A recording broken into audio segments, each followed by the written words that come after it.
뇌는 한 번에 한 가지 일을 하는 것을 좋아하고요. 그렇기 때문에 공부할 때 음악을 듣는다거나 껌을 씹는다거나 음식을 먹는 것조차도 집중력을 흐트러지게 만들어요. 나는 공부하는 방법을 제대로 알고 있을까요? 공부 방법에 대해서 나는 어떤 생각들을 갖고 있을까? 내가 공부하는 방법이 맞을까? 공부에 대한 내 생각이 맞을까? 오늘은 14세까지 공부하는 뇌를 만들어라는 책에서 내가 어떻게 공부하고 있는지, 공부하는 방법을 제대로 알고 있는지 체크해 볼게요. 자, 꿀쌤과 함께 나는 공부 방법을 얼마나 알고 있을까 테스트를 같이 해보겠습니다.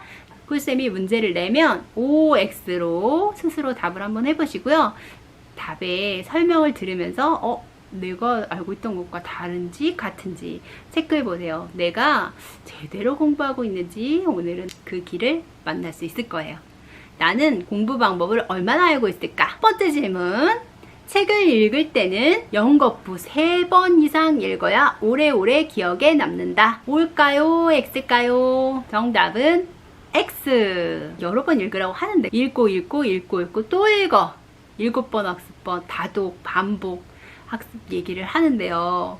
연거푸 3번 이상 읽어야지 기억에 남을 거야 라고 생각을 하는데 연이어서 계속 읽는 것이 오히려 기억에 잘 안 남는다고 해요. 이건 뇌과학자가 설명한 내용이니까 믿으셔도 돼요. 연이어서 반복하는 것은 단기 기억에서 끝날 뿐 장기 기억으로 연결되지 않습니다. 오히려 띄엄띄엄 복습하는 게 훨씬 더 도움이 됩니다.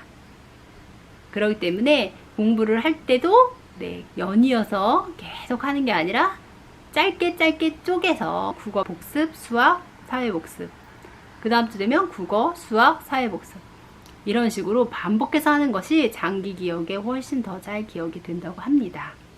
우리 예를 들어 영어 단어를 외울 때 라이프 3, 라이프 3, 라이프 3, 라이프 3, 라이프 3 이렇게 10번을 했다고 그래가지고 그게 장기 기억에 갈까요? 전혀 아니라는 거죠. 라이프 3, 라이프 3 이렇게 한 다음에 문맥 안에서 Life is beautiful 이렇게 하면 삶은 아름다워 이렇게 기억을 해놨다가 다음번에 얼마간의 시간이 지나서 Life is beautiful 이렇게 나오면 뭐였지? 뭐였더라? 모르겠는데 다시 보고 그 후에 또 다시 봐서 life라는 것을 시간 간격을 보고 봤을 때 훨씬 더 잘 기억이 된다는 얘기예요. 그래서 우리가 벼락치기를 한 공부는 머릿속에 하나도 안 남는다는 게 그 이유죠. 그래서 연거푸 읽는 것보다는 장기 기억으로 가기 위해서는 여러 번 반복하는 게 훨씬 도움이 된다 라는 이야기였습니다. 2번. 수업 끝난 직후 쉬는 시간에 복습하는 게 가장 효과가 좋다. 선생님도 진짜 여러 책을 보면서 이런 얘기 많이 했던 것 같아요. 쉬는 시간에 한 번 더 복습해라. 쭉 한번 정리해라 라고 이야기를 했었는데 이거 O일까요? X일까요? 네, X입니다. 실제적으로는 바로 이어서 하는 것보다 시간을 두고 나서 복습을 하는 것이 훨씬 더 기억에 잘 남는다고 해요. 배우고 나서 바로 복습을 하는 것보다 수업 시간이 끝나고 나서 오늘 1교시에 무슨 공부했었지? 하고 국어 이렇게 써놓은 다음에 내가 국어 시간에 배웠던 거 거기서 가 있었던 해프닝 선생님이 했던 일들을 생각하면서 다시 정리를 해나가는 것이 훨씬 더 1교시 쉬는 시간에 복습하는 것보다 머리에 오래오래 기억된다는 이야기입니다. 자, 3. 집에 와서 복습을 하면 공부한 내용을 잃어버리기 쉽다. OX. 방금 설명한 내용이죠? 맞아요. X예요. 집에 와서 복습을 하는 게 훨씬 더 기억에 오래 남습니다. 자, 4번. 단순 외우기인 영어 단어의 경우 전날 외운 벼락치기 공부가 효과적이다. 앞에서 너무 많이 설명을 해줬나봐요. 힌트를 너무 많이 줬죠? 정답은 X입니다. 모든 시험 준비는 벼락치기보다는 매일 조금씩 나눠서 하는 것이 반복해서 들어오기 때문에 훨씬 오래 기억에 남고 도움이 됩니다. 문제집은 저장된 기억을 꺼내고 인출해 보는데 가장 좋은 효과적인 텍스트이다. 올까요? X일까요?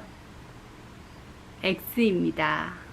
선생님이 늘 강조하는 것처럼 문제집이 물론 그 개념을 익히고 활용하는 것을 몸에 익히는 데 도움이 될지언정 개념을 정확하게 익히는 데 도움이 되는 것은 교과서입니다. 교과서는 된 가장 잘 설명할 수 있는 도구예요.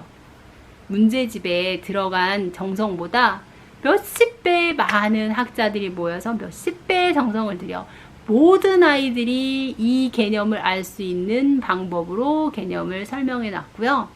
예제 문제는 그 개념을 가장 확실하게 익힐 수 있는 문제로 선별되어서 나온 문제들이기 때문에 교과서가 훨씬 더 개념을 익히는데 도움이 됩니다. 보기나 듣기보다 시각을 활용한 학습이 훨씬 더 효과적이다. O일까요? X일까요? 사람마다 선호하는 감각이 따로 있습니다. 네, 듣는 소리를 잘 기억하는 아이도 있고 본 것을 사진 찍듯이 잘 기억하는 친구도 있고요. 그렇기 때문에 한 가지 시각이 더 우월하다, 우월하지 않다라고 이야기하기는 어렵고요. 다만 들으면서 보기, 말하면서 보기, 말하면서 듣기 이렇게 여러 가지 감각을 한꺼번에 사용할 때는 효과가 하나만 사용하는 것보다 더 높아진다고 하는 것은 기억해두면 좋겠죠. 교과서는 다소 산만한 구성이므로 교과서 개념만 정리되어 있는 것보다 이해를 돕는 데 도움이 안 된다. 맞을까요? 틀릴까요? 네, X입니다.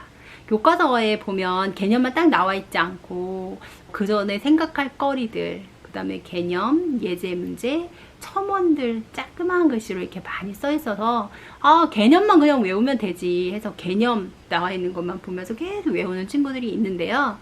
이 교과서를 쓸 때 상당히 고심해서 쓴 거예요. 그래서 수학이다 그러면 수학의 개념을 그냥 텍스트로만 읽는 게 아니라 그것을 실생활과 연결시키고 다른 과목과 연결시킬 수 있는 부분이 뭘까를 고민해서 그 작은 글씨 하나하나도 엄청 다양한 자극을 통해서 이 개념을 익힐 수 있도록 하기 위해서 넣어둔 것들이니까요. 산만한 구성이 아니라 한 줄 한 줄, 한 단어 한 단어가 이 개념에 도움이 된다라는 생각으로 자, 영어 해석을 미리 보고 나서 지문을 보면 내 눈에 잘 들어오고 독해에 도움이 된다.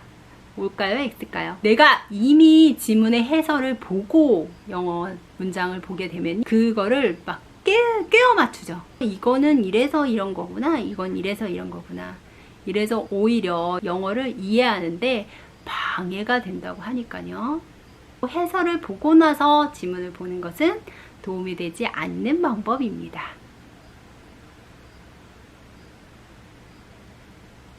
자, 채점하기는 공부하기 싫어서 시간 늘리고자 하는 친구들이 하는 방법이다. O일까요? X일까요? 채점하기는요, 굉장히 중요한 과정입니다. 공부에 열의가 없어서 시간을 늘리고자 해서 하는 게 아니고요. 채점하기는 그 과정을 통해서 내가 어떤 부분에 부족함이 있는지 어떤 부분을 잘 모르고 있었는지를 체크하는 아주 좋은 방법. 공부할 때 음악을 들으면 집중력이 높아진다. 나는 음악 없인 공부를 못하기 때문에 공부에 하면서 음악을 듣는 게 굉장히 도움이 된다. O일까요? X일까요? 아닙니다. 뇌는 한 번에 한 가지 일을 할 때 가장 잘 해냅니다. 예를 들어 볼까요? 우리가 전화를 받으면서 노트 정리를 합니다. 두 개 다 제대로 되나요? 하고 쓰고 잠깐만 하고 쓰고 네, 이야기를 하면서 계속 뭔가를 정리를 할 땐 두 가지를 한꺼번에 못해요. 잠깐만 하고 멈추고 나서 할 수 있는 거죠. 뇌는 한 번에 한 가지 일을 하는 것을 좋아하고요. 그렇기 때문에 공부할 때 음악을 듣는다거나 껌을 씹는다거나 음식을 먹는 것조차도 집중력을 흐트러지게 만들어요. 그렇기 때문에 공부할 때 음악은 안 듣는 게 좋고요. 한 번에 한 가지만 하는 게 도움이 됩니다. 자, 오늘은 공부에 대해서 내가 얼마나 알고 있는지 OX 퀴즈를 통해서 풀어봤어요. OX 퀴즈 많이 맞췄어요? 이 문제들을 통해서 공부 어떻게 하는 건지 정리가 되었으면 좋겠네요. 재미있게 오늘은 꿀쌤과 함께 문제로 공부 방법에 대한 이야기를 풀어봤습니다. 꿀쌤의 꿀쌤스쿨 다음 시간에 또 더 좋은 콘텐츠로 만날게요. 중학탐구생활입니다.